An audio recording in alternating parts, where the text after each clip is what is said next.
mau menyampaikan hasil evaluasi terkait dengan kesesuaian Renstra dan Renja pada Dinas Pemberdayaan Masyarakat dan Desa Provinsi Jawa Barat, Bu. Laporannya, Bu. Jadi kami telah melaksanakan evaluasi, Bu, terkait kesesuaian Renstra dan Renja pada Dinas Pemberdayaan Masyarakat dan Desa, Bu. Dari hasil evaluasi terdapat beberapa poin yang perlu kami sampaikan. Untuk kesesuaian sasaran strategis secara umum, Renstra DPMD sudah selaras dengan RPJMD, khususnya pada sasaran terkait dengan meningkatnya pembangunan dan pemberdayaan masyarakat desa. Pada Renstra, meningkatnya strata perkembangan desa mandiri. Kemudian, untuk kesesuaian program dan kegiatan, berdasarkan analisa yang telah saya lakukan, Bu, dokumen Renstra dan Renja terdapat kelemahan dalam perencanaan program dan kegiatan, yaitu beberapa indikator program dan kegiatan pada Renja belum selaras dengan Renstra. Contohnya, pada Renstra dengan indikator nilai sakit perangkat daerah dengan target nilai A, Bu. Sedangkan pada Renja dengan indikator perencanaan penganggaran dan evaluasi kinerja perangkat daerah dengan target jumlah dokumen perencanaan dan evaluasi kinerja perangkat daerah yang berkualitas. Hal ini dapat dikatakan, Bu, bahwa indikator Renstra dan Renja tidak selaras.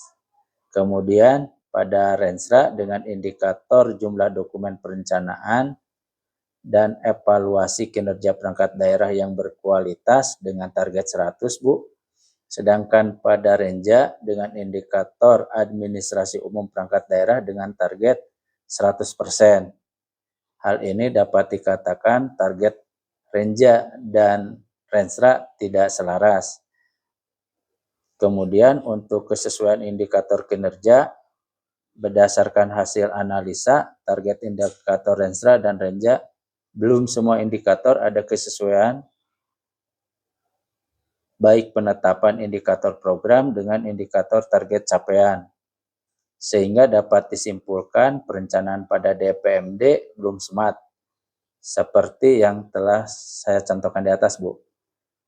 Kemudian untuk keterkaitan dengan RKP nasional, rencana kinerja pemerintah nasional, Bu, dari sisi sinkronisasi vertikal, Renstra DPMD sudah sesuai dengan RPJMD yang mendukung RKP nasional. Meningkatnya pembangunan dan masyarakat desa dilihat dari pertambahan jumlah desa mandiri di Provinsi Jabar, Bu. Untuk itu kami merekomendasikan, Bu, untuk melaksanakan revisi Renstra dengan Renja dengan melihat kesinambungan antara indikator dan target yang ditetapkan. Demikian, Bu, hasil evaluasi yang dapat saya sampaikan, Bu. Mohon arahan dan masukannya, Bu. Baik, dibuat lagi tabel sinkronisasi dari semua program, ini kan baru contoh. Jadi nanti ke depan, jadi semua program dapat dibuat, disesuaikan dengan materi yang akan kita bahas dalam pengawasan ke depan. Baik, Bu, masukan dari Ibu akan saya tuangkan nanti dalam laporan akhir, Bu. Terima kasih. Assalamualaikum warahmatullahi wabarakatuh, Bu.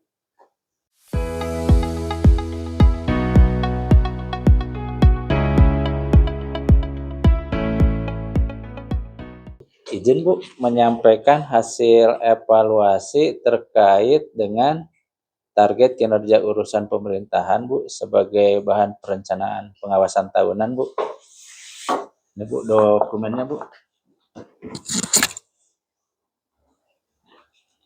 Jadi berdasarkan hasil analisa saya, Bu, yang telah saya lakukan untuk menilai sejauh mana target kinerja yang ditetapkan dalam dokumen perencanaan seperti rencana kinerja, Bu, rencana kinerja pemerintah daerah, rencana strategis daerah, perangkat daerah telah dirancang secara realistis dan selaras dengan prioritas pembangunan daerah, Bu. Dari hasil analisis yang telah kami lakukan terhadap 8 urusan pemerintahan wajib dan 4 urusan pilihan, terdapat beberapa poin utama yang perlu saya sampaikan. Pertama, untuk urusan kesehatan dan pendidikan, menunjukkan deviasi antara target dan realisasi di atas 20% dalam 2 tahun terakhir. Ini mengindikasikan perlunya pengawasan terhadap efektivitas pelaksanaan program-program di sektor tersebut, Bu. Kemudian untuk urusan pekerjaan umum memiliki target fisik yang banyak, namun realisasi keuangan menunjukkan serapan rendah di triwulan pertama dan kedua, Bu. Selanjutnya untuk target indikator kinerja masih belum smart, sehingga menyulitkan pengukuran capaian secara akurat. Terkait dengan permasalahan di atas, Bu, kami merekomendasikan pertama, peningkatan sinergi antara inspektorat dengan Bapeda dalam validasi indikator kinerja. Pelaksanaan review rencana kerja tahunan secara lebih mendalam, Bu, khususnya di perangkat daerah dengan deviasi kinerja tinggi. Kemudian, untuk penerapan pendekatan pengawasan berbasis kinerja, performance audit, Bu, secara bertahap. Mungkin itu, Bu, hasil evaluasi, hasil analisa kami, Bu. Kami harapkan masukan dari Ibu Ketua Tim dalam penyusunan PINA rencana pengawasan tahunan, Bu. Mungkin ada petunjuk dan arahan, Bu. Oke, baik, lanjutkan saja cari kriterianya untuk dituliskan di bawah kondisi supaya untuk mendukung rekomendasi yang akan diberikan. Makasih, Bu. Assalamualaikum warahmatullahi wabarakatuh.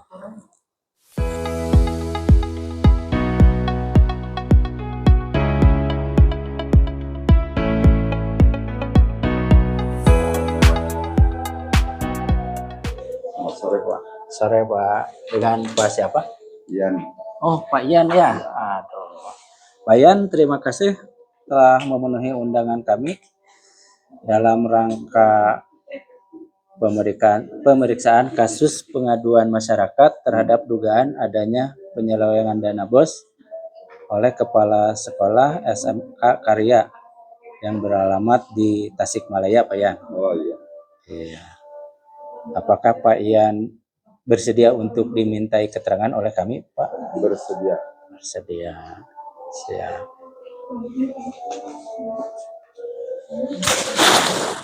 Apakah saudara dalam keadaan sehat jasmani maupun rohani? Saya dalam keadaan sehat. Pak Ian mengerti mengapa Pak Ian dimintai keterangan oleh kami? Saya ada panggilan untuk dipanggil dimintai keterangan. Ini keterangan apa yang diperlukan? Jadi keterangannya terkait dengan kepala sekolah, penyelewengan dana BOS oleh kepala sekolah. Gitu. Saudara menduduki jabatan apa di SMK Karya? Saya sebagai bendahara. Bendahara. Sejak kapan, Pak Ian? Kurang lebih tahun 2016. 2016. Bisa dijelaskan tugas pokok saudara selaku bendahara pada SMK Karya? Mungkin saya akan menjelaskan secara simpel aja ya. Tupoksinya hanya mencatat, membukukan, dan mempertanggungjawabkan semua laporan keuangan di SMK Karya. Itu aja. Oh. Saudara mengetahui selaku bendahara di SMK Karya mendapatkan sumber pembiayaan operasional sekolah dari mana saja? Nah, betul Pak, kami menerima bantuan keuangan itu dari 5 sumber. Pertama dari dana BOS, keduanya karena swasta, kita dapat dari SPP, kemudian ada BPMU juga, sumbangan dari pemerintah yang kewirausahaan dan sumbangan dan aspirasi itu pun hanya sewaktu-waktu. Bisa dirincikan Pak penerimaan dari tahun 2017 sampai dengan 2020? Untuk boleh saya jelasin untuk tahun 2017 penerimaan dana bos kita sekitar 102 juta ya.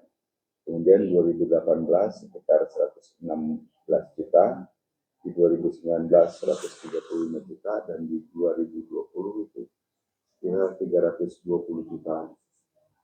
Dan itu pun penggunaannya untuk pembangunan perpustakaan, penerimaan pendidikan anak didik baru, kegiatan pembelajaran ekstrakurikuler dan lain-lain yang menunjang pembelajaran.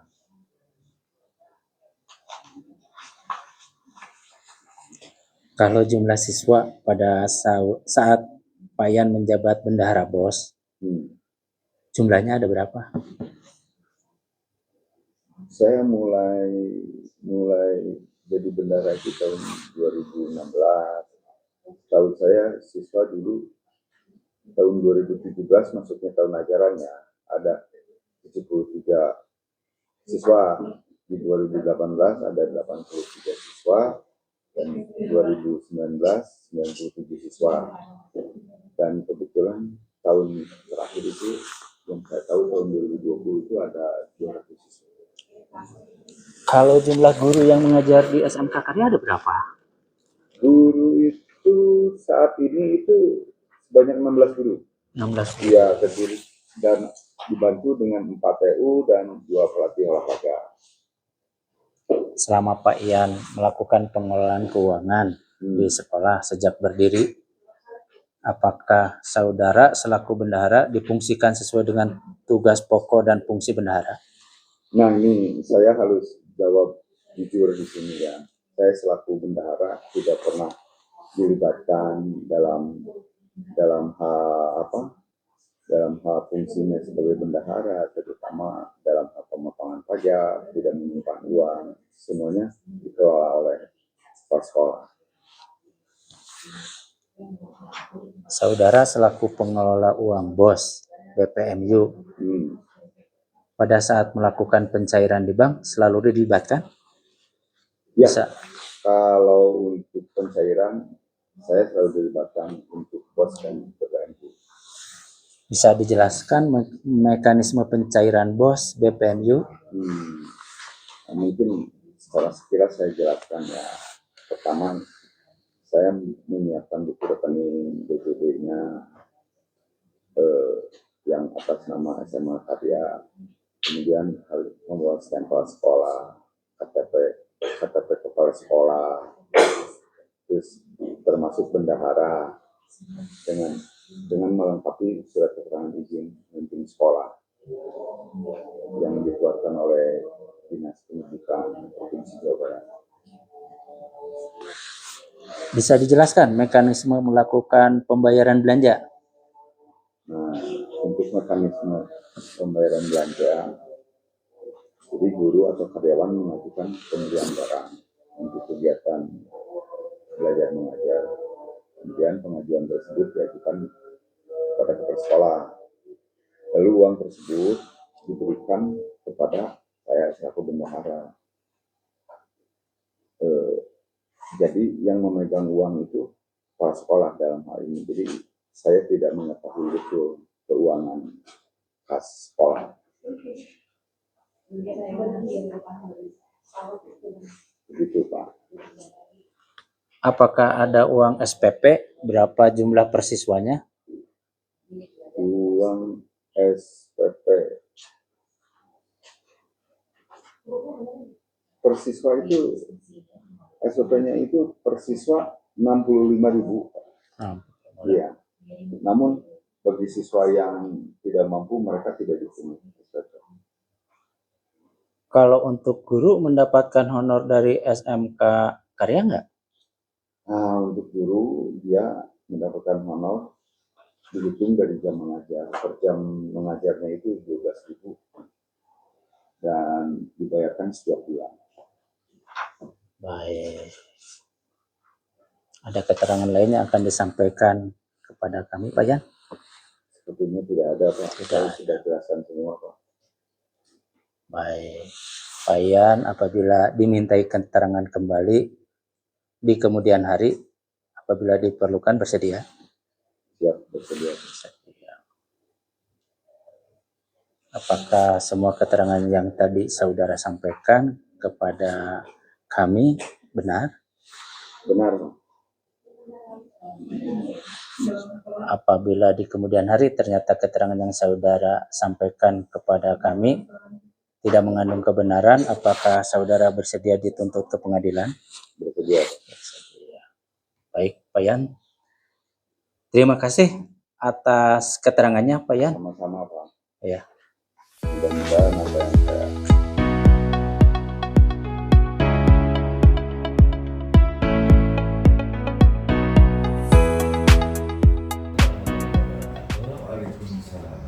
Terima kasih teman-teman telah hadir semua. Pada kesempatan kali ini saya ingin menyampaikan yang menjadi fokus pengawasan kita sesuai dengan yang telah ditetapkan dalam program kerja pengawasan tahunan, yaitu untuk melaksanakan pengawasan penyelenggaraan urusan pemerintahan daerah. Adapun lokasi yang menjadi lokus pengawasan yaitu di pemerintah daerah Kabupaten Tasikmalaya yang berfokus pada capaian pemenuhan standar pelayanan minimal atau SPM. Tujuannya dari saya mengumpulkan teman-teman yaitu untuk menyamakan persepsi sehingga pada saat melaksanakan pengawasan akan tepat sasaran dalam pelaksanaan tugasnya.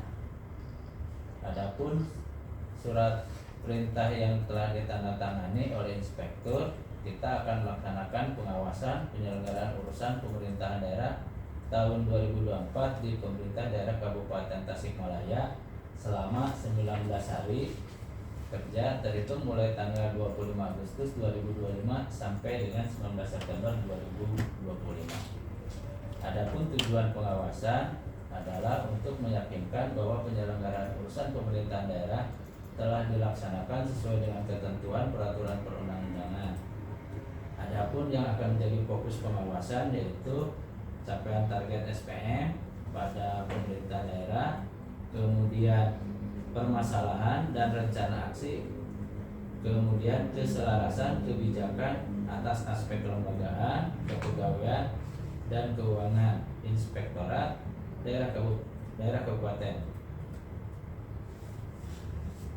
Ruang lingkup pengawasan yang menjadi ruang lingkup pengawasannya urusan pendidikan, kesehatan, pekerjaan umum dan penataan ruang, perumahan rakyat dan kawasan permukiman, ketentraman ketertiban umum dan perlindungan masyarakat. Untuk itu saya telah menyusun program kerja pengawasan. Adapun tujuan pengawasannya adalah untuk mendapatkan keyakinan yang memadai bahwa pengelolaan urusan penyelenggaraan pemerintah daerah Kabupaten Tasikmalaya telah dilaksanakan secara efektif dan efisien sesuai dengan ketentuan peraturan perundang-undangan. Sasaran pemeriksaan meliputi penerapan standar pelayanan minimal dan pemenuhan urusan pemerintahan wajib yang terkait dengan pelayanan dasar yaitu pendidikan, kesehatan, pekerjaan umum dan penataan ruang, perumahan rakyat dan kawasan permukiman, ketentraman ketertiban umum dan perlindungan masyarakat. Di sini saya telah membagi tugas untuk masing-masing. Untuk Pak Ian, data umum urusan penyelenggaraan pemerintahan. Selanjutnya untuk urusan kesehatan oleh Ibu Rini. Kemudian penurunan stunting masih sama Ibu Rini dan eliminasi tuberkulosis yang merupakan isu nasional masih sama Ibu Rini. Kemudian untuk urusan sosial oleh Pak Dede, urusan pendidikan masih sama Pak Dede, untuk urusan pekerjaan umum dan penataan ruang bidang pelayanan kebutuhan pokok air minum sehari-hari oleh Ibu Dean. Kemudian bidang pelayanan air limbah domestik sama Ibu Dean. Urusan perumahan dan permukiman oleh Pak Yan. Terus bidang pelayanan ketentraman dan ketertiban umum oleh Pak Yan. Nah, semua tugas, semua orang telah mendapatkan tugasnya masing-masing. Kalau misalkan semuanya sepakat, nanti PKP ini akan kita tanda tangani. Mungkin itu yang bisa disampaikan. Kalau ada pertanyaan yang kurang jelas, mangga untuk bertanya.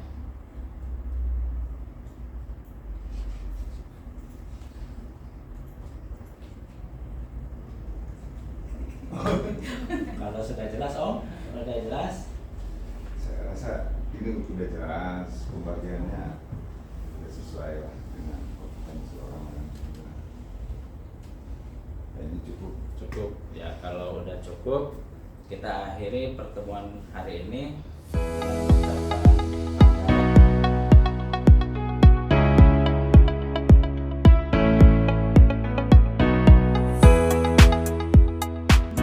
Selamat siang, Bu.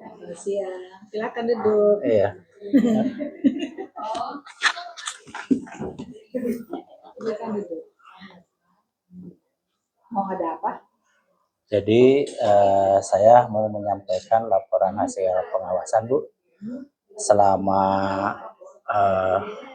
kurang lebih 20 hari, Bu, ya, terkait dengan pemeriksaan kinerja di perangkat Ibu, Bu. Ya.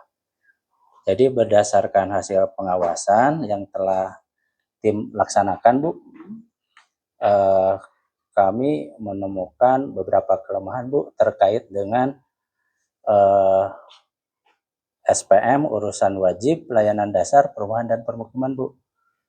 Ya, salah satunya belum memadainya pendataan tentang data rumah tidak layak huni, Bu, akibat bencana pada daerah perbatasan dan pada 27 kabupaten kota.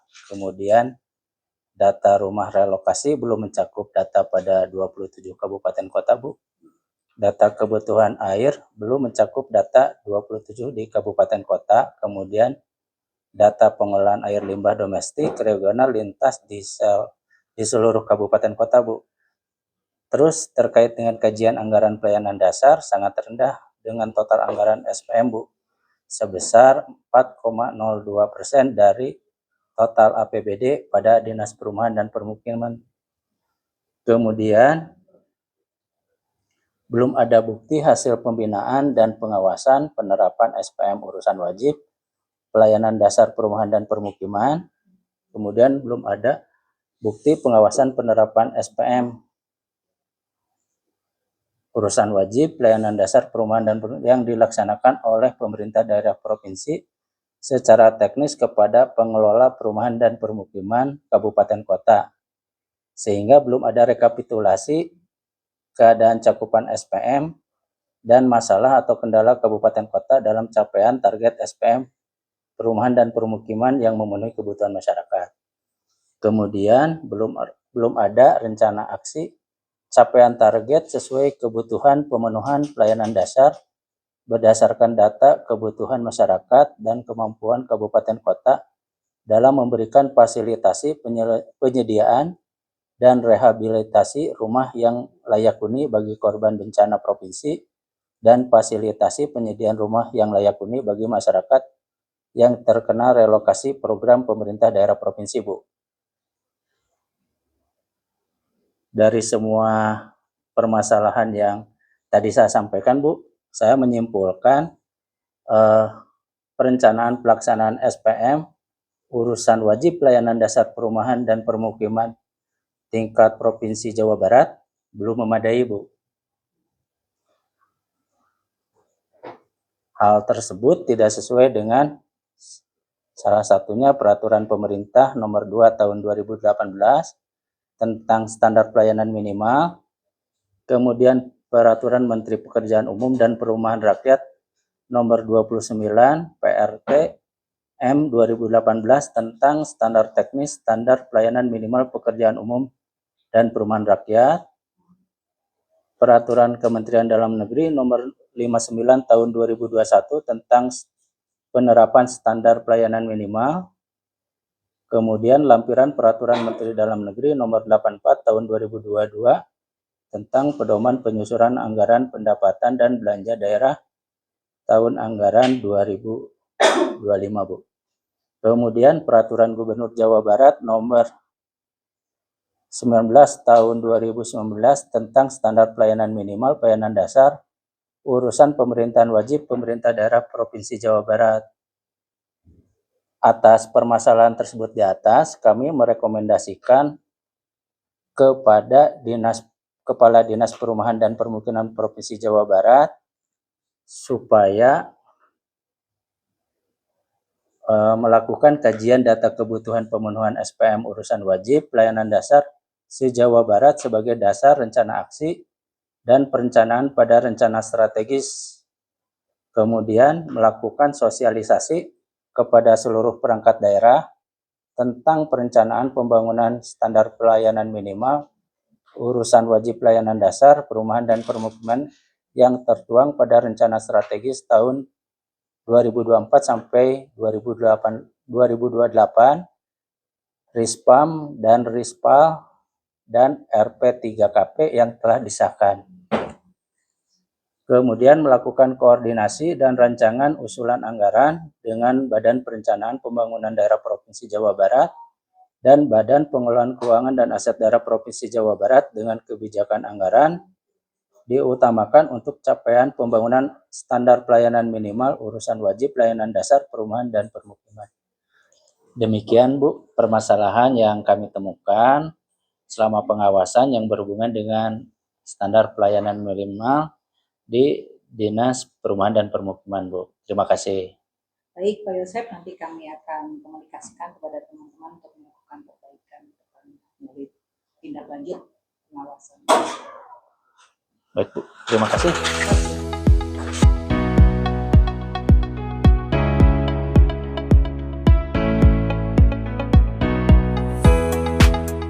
Assalamualaikum Bapak Ibu sekalian yang saya hormati. Pada kesempatan kali ini saya akan menjelaskan mengenai netralitas ASN. Bahwa dalam rangka pelaksanaan cita-cita bangsa dalam mewujudkan tujuan negara sebagaimana tercantum dalam pembukaan Undang-Undang 1945, perlu dibangun ASN yang memiliki integritas, profesional, netral, dan bebas dari intervensi politik, bersih dari praktik KKN, serta mampu menyelenggarakan pelayanan publik bagi masyarakat dan mampu menjalankan peran sebagai unsur perekat persatuan dan kesatuan bangsa berdasarkan Pancasila dan Undang-Undang 1945. Filosofi netralitas ASN untuk birokrasi pemerintah merupakan elemen instrumen negara dalam mewujudkan pemenuhan kebutuhan kepentingan rakyat atau masyarakat. Keberadaan negara salah satunya adalah untuk mensejahterakan rakyatnya dengan memenuhi kebutuhan dan kepentingan rakyat. Agar tetap berkomitmen sebagai pelayan masyarakat, aparat birokrasi pemerintah harus bersikap netral. Netralitas birokrasi memastikan dirinya bukan sebagai instrumen kekuasaan. Beberapa regulasi terkait netralitas. Pertama, Undang-Undang Nomor 20 Tahun 2023 tentang ASN. Kemudian nomor 2, Peraturan Pemerintah Nomor 42 Tahun 2004 tentang pembinaan Jiwakop dan Kode Etik PNS.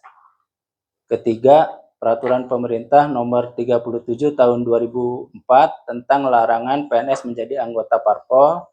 Kemudian Peraturan Pemerintah Nomor 11 Tahun 2017 yang telah diubah dengan PP 17 tahun 2020 tentang manajemen PNS. Kemudian peraturan pemerintah nomor 49 tahun 2018 tentang pegawai pemerintah dengan perjanjian kontrak. Kemudian peraturan pemerintah nomor 94 tahun 2021 tentang disiplin PNS.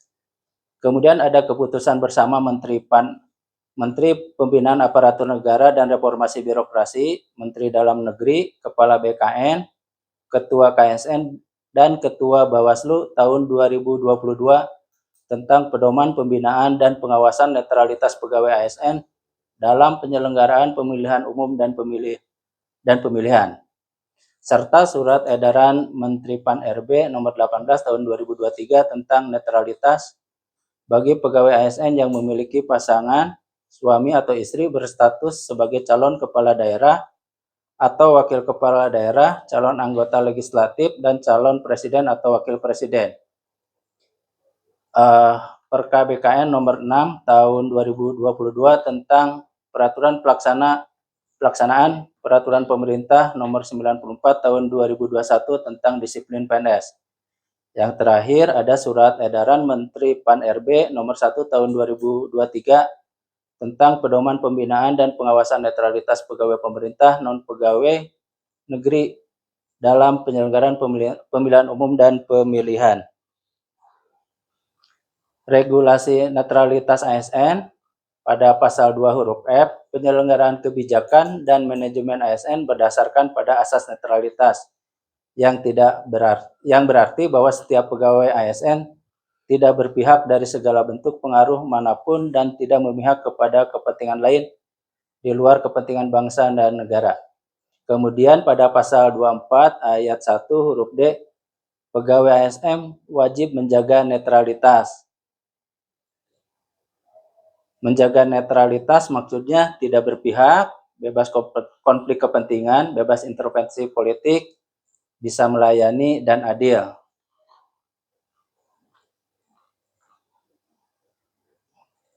Keputusan bersama Menteri Pendayagunaan Aparatur Negara dan Reformasi Birokrasi, Menteri Dalam Negeri, Kepala BKN, Ketua KSN, dan Ketua Bawaslu nomor 2 tahun 2022, nomor 800/5474 tahun 2022, nomor 246 tahun 2022, nomor 30 tahun 2022, nomor 1447.1/PM.01/K/09/2022 tentang pedoman pembinaan dan pengawasan netralitas pegawai ASN dalam penyelenggaraan pemilihan umum dan pemilihan.